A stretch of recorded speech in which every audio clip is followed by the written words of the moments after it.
Okay, welcome to another edition of The Right Call. For today, we have a special edition that we're calling The Real Rock Bottom in honor of the fraudulent Boston Celtics. And I have to tell you, I am really angry. Now, you heard me, I was disgruntled the other night, but this is a new level of disgruntled. Cole was really nervous to do this podcast because I was so livid during the second half of this game today. And I got to tell you, I want to start out at the top, Cole, setting the tone for this podcast, and then we'll get into some of this stuff. But I want to make three comments. I am so sick and tired of hearing how great Jason Tatum and Jaylen Brown are on this team. Because let me tell you, there was an article that came out this week from The Athletic of a couple of players from around the league talking about Jason Tatum and Jaylen Brown and talking about that they don't make their teammates better. And they don't. They also don't commit on the defensive end. Right now, these guys are all about offense. And am I glad that Jason Tatum and Jaylen Brown are members of the Boston Celtics? Yes, I am. But can we stop crowning them and kissing their ass, telling them how amazing they are all the time, because they're not leaders right now. They're not multidimensional players on both sides of the floor right now, and they're not making their teammates better. That's number one. You know, ESPN puts up this graphic, late in the fourth quarter, and look how great Tatum and Brown are with their 54 combined points. I'm like, Tatum's 8 of 20 from the floor. Jaylen Brown, 7 of 23 from the floor. And, our savior, Kemba Walker, who we're supposed to believe in, who's apparently his knee is apparently affecting his shooting because now he can't hit the broadside of a barn. He missed 10 straight shots, for God's sake. But that pales in comparison to another disgraceful coaching effort by Brad Stevens, who did his usual coin flip deciding whether or not to play Robert Williams, who had an amazing first half, was all over the place. But apparently that earned him the right to be on the bench until 4 minutes to go in the fourth quarter. And by the way, let me give you two powerful sets of stats in this game. So, Robert Williams, 21 minutes, 8 points, 13 rebounds, blocking Zion Williamson repeatedly while he was in the game.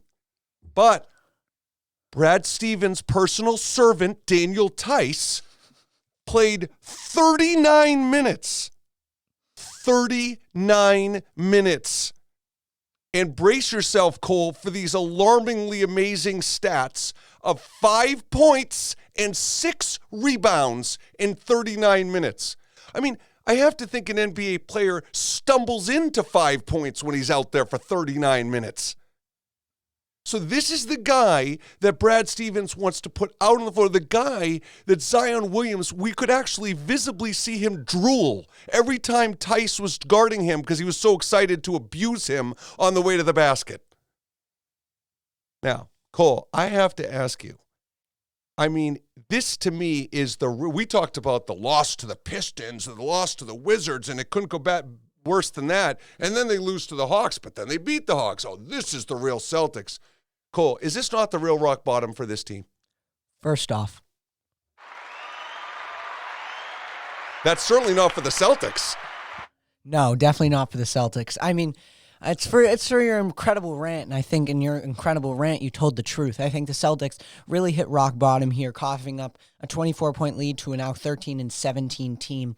We, the Boston Celtics, we're a great team. We allegedly have a good coach. We have a good roster, and we shouldn't be coughing up leads like this. So we got to look deeper. Like we discussed the blame pie, we got to see, is it the players? I don't think it was the players in this one. Is it the coaching? I think it may have been the coaching in this one. Brad Stevens just didn't make the adjustments that they needed to do to win. Well, Cole, and I have to ask you, and I love that you brought up the blame pie, because in the show we did a couple of nights ago, we split up the blame pie in even thirds. But the biggest complaint we talked about with Brad Stevens is the lack of sustained energy from game to game, and then the lack of sustained energy even within a game. In this game today, the Celtics, for the first 30 minutes of this game, were tremendous. I mean, they were phenomenal on the defensive end. I mean, we were talking about playing both ways, and then they can't hit a shot in the last 5-6 minutes of the third quarter. So what does Stevens do? He's apparently glued to his rotation and keeps Kemba Walker and Jaylen Brown on the bench for the first 4 minutes of the fourth quarter, even though the lead is slipping away and getting smaller and smaller and smaller. But Brad's over there on the bench. No. I have my set rotation where I have to keep Kemba and Jaylen Brown on the bench, even if momentum is shifting and even if we're not keeping our lead. Cole, what is going on? How come we as casual fans can see this stuff and Brad Stevens is missing it? I just think Brad Stevens is actually not a good coach at all. I think Brad Stevens has been overrated. He's young, and people were intrigued by his uppity knowledge, but knowledge doesn't equal skill. Like, I feel like there's people in people's lives that have much knowledge but just can't capitalize on it. Like, I think Robert Williams has so much talent, but he's still finding a way to go with it and use his talent. And I think that's what Tatum and Brown and Kemba are still doing in their careers. So I think so. Well, you touched upon a couple of things there. First of all, Cole, it's not that I think Brad Stevens is a bad coach. What I think about Brad Stevens is he is tuned out. These guys aren't listening to him anymore. Cole, you made a very astute comparison during the game today, talking about comparing him to Claude Julien on the Bruins. Claude Julien won a Stanley Cup for this team, and which is a lot more than we can say than Brad Stevens. But Claude Julien won a Stanley Cup, but he needed to go. His voice was being tuned out. He wasn't motivating the players anymore. They couldn't hear him. And that's exactly, and I like what you just said, because what I think's going on with the Celtics right now is I don't think he has Tatum and Brown's ear anymore. I don't think he's motivating these young guys. I think he's got a good relationship with this team. I think the Celtics players like and respect Brad Stevens. I think they arguably enjoy playing for him too much. So to me, it comes down to you can like and respect your coach, but are you motivated by your coach? Are you going to give a maximum performance from this coach? And they're just not. They don't even do it within the game. I mean, come on. The first half, Tristan Thompson played the best first half he had played all season. I mean, he was doing a phenomenal. The defensive game plan against Zion in the first half was A+. It was great. And then they can't score. They can't figure out. The big three can't shoot. This team shot 27% from three-point land. All right, Cole, what's next for this team?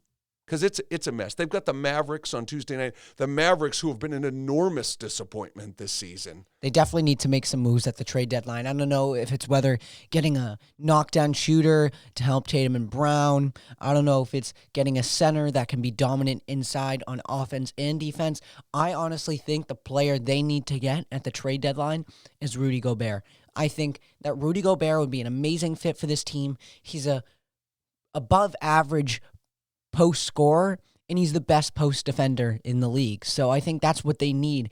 And if that means trading Kemba and maybe a few picks, I'm down for that, because I think Rudy Gobert is what is. I think Kemba Walker trading for Rudy Gobert. I think Rudy Gobert could push the Celtics past Eastern Conference Finals to the championship. Well, I have to tell you, I actually don't think they need Rudy Gobert at all. I'll tell you the biggest acquisition Danny Ainge needs to make at the trade deadline. It's going to be a surgeon for the team to give them a heart transplant, because this team lacks such heart. They need a surgeon to find some heart and find some motivation. And by the way, how about, this is a great way to end the podcast today, how about Doris Burke and Mark Jones reporting when Brad Stevens was wired up during that timeout last game that he reminded the players not to jog up court? Are you joking? This is a professional team. You have to tell your team with a minute to go in the game to not jog up court? I mean, if that doesn't sum up everything, nothing does. So before we end, I just wanted to say that Brad Stevens, I'm losing faith in him right now. I still think he can correct his mistakes, but I think there's some work to be done in the front office and down in the coaching department if the Celtics are to succeed. So for my host, Mark Altman, and me, Cole Altman, Thank you for watching The Right Call. And go to the bottom, hit the subscribe button, and turn on post notifications. And thank you, and come back next time. All right, Cole, I have one more thought before we go. This is really quick before we end it, I even have though that meat was a sauce beautiful ending. I have meat sauce to make. Okay, I have but meat sauce this to is make. my last point. There is no way I see Brad Stevens getting fired this season. Frankly, I'm not even sure if Ainge has the balls to do it at all. But I will say this much. Ainge didn't even have the balls to trade Kyrie at the trade deadline a few years ago when Kyrie told him he wasn't coming back. So now we expect him to fire Brad Stevens? No way, because it would be a reflection on him. Listen, bottom line is these guys have enough talent to turn it around. They're not a championship contender, but they need a heart transplant, and they need to find a guy that's going to be a game changer on this team because Kemba Walker isn't cutting it, and they don't have enough right now. For Cole Altman, I'm Mark Altman. It's The Right Call.